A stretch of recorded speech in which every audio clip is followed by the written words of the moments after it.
We're really excited to bring a new map at Year 7 for the players. It was a really big challenge to secure something that is fresh, that feels new, but also that keeps the same level of quality standard that we've accustomed our players to. So the map is set in Ireland. It's a older style, classical style manor or castle. It was made into a country club for the elites of the world. First floor was modernized for the enjoyment of the guests, but the second floor has still a more classical style for the private, the elites, and maybe the shady deals they do there. Coming back after so long, creating a new map, it was hard to get a new starting point in terms of thematics and vibe that we wanted. Finding the location was a challenge for the team, but I think we really hit the target right in the bullseye and created something that is quite unique and enjoyable. We really wanted to take what we've learned with the old maps and really bring a new one with those learnings. I really like when I know where I am, I know what is coming next. That's something that is really important to make a map enjoyable, is that it's easy to learn. And the faster you get to know the map, the faster you'll get enjoyment out of it. And that's what we strove for. So for the very first time in Siege history, we're going to have an operator that can patch up holes.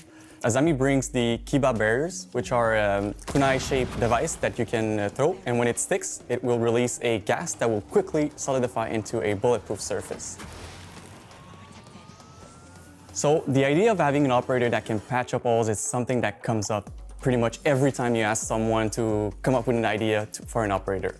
We've had many operators that can destroy the map in many different ways. You know, when you think about Siege, you think about destruction, you think about how the map can really change all the way throughout the round. There weren't any ways to rebuild the map, and we come up with this idea of having something that you can throw and really be free in the way you want to deploy your patch.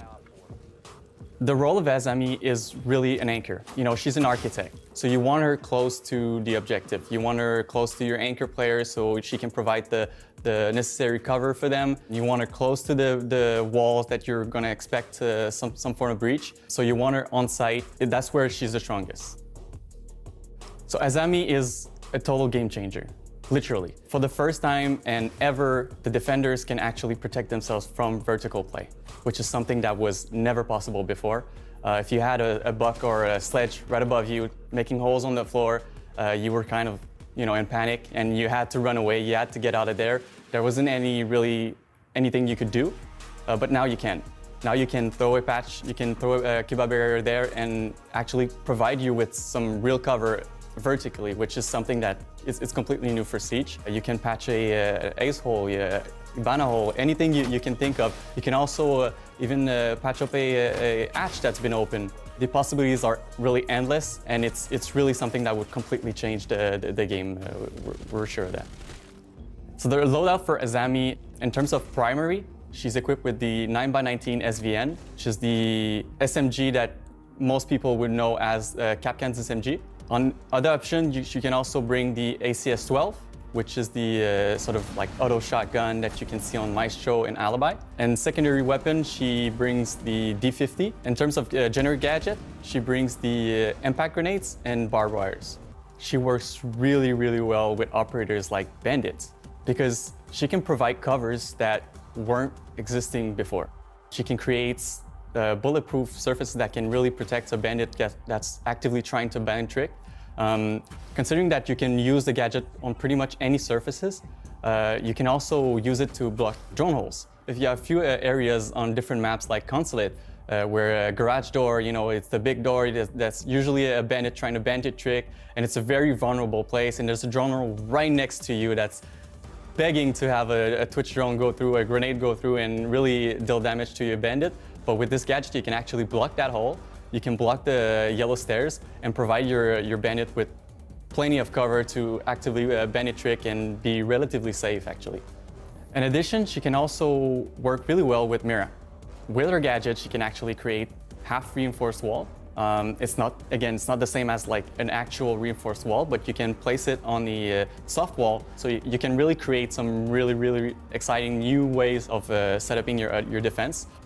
Since the gadget is bulletproof, it's going to be a very good, useful tool to protect you, but you can't really rely too much on it because it's also very easy to deal with. Any explosive will destroy the gadget.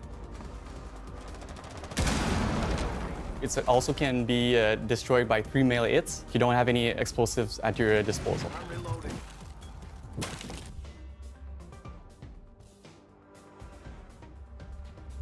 So when we released new sights and scope in Year 5 Season 3, we opted to distribute them in a way that would make each operator loadout feel special and unique. But we realized that players felt frustrated that they didn't have access to all the sights on any weapon. So what we're doing next season is that we're going to give you access to all 1x sights on all primary weapons. So you will be able to choose any sights that you prefer and engage in gunfights in a comfortable way.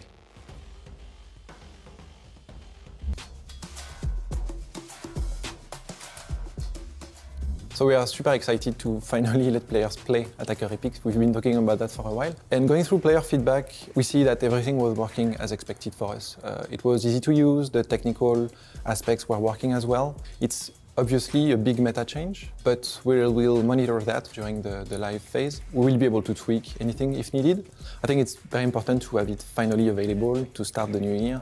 And I think it will be very exciting to see how it changes the distribution and the way players play the game, especially in attack.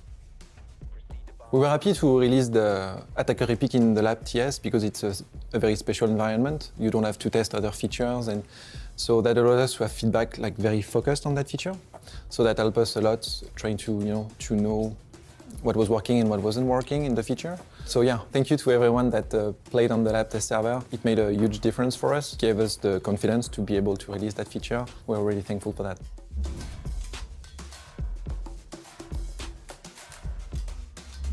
So last December, we had our first TS lab in which we introduced Team Deathmatch game mode. We had a blast watching players run around the different maps with different operators and different combination of many of the same operators, and just have a blast on this game mode. And we collected a lot of feedback on this game mode, and it was super fun to read all the feedback. It was honestly overwhelmingly positive, which is why I'm super excited right now to announce that, well, this game mode is going to be coming in this season with all the awesome content that we've already announced. This is a permanent game mode, so this game mode is here to stay.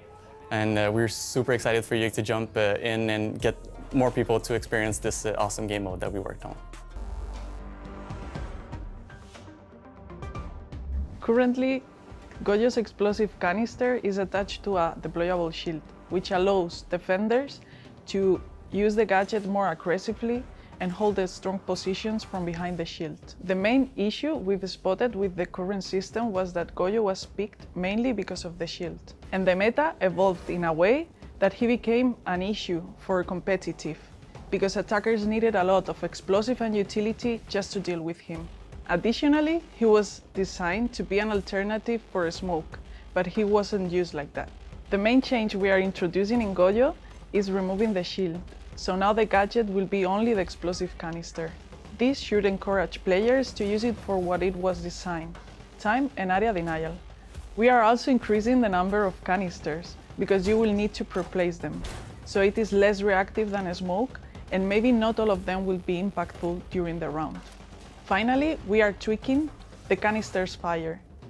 The area will be bigger and it will last longer to compensate the lack of adaptation during the action phase.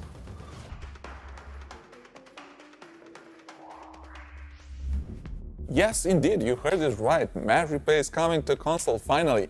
We're so happy to give this feature to our console players.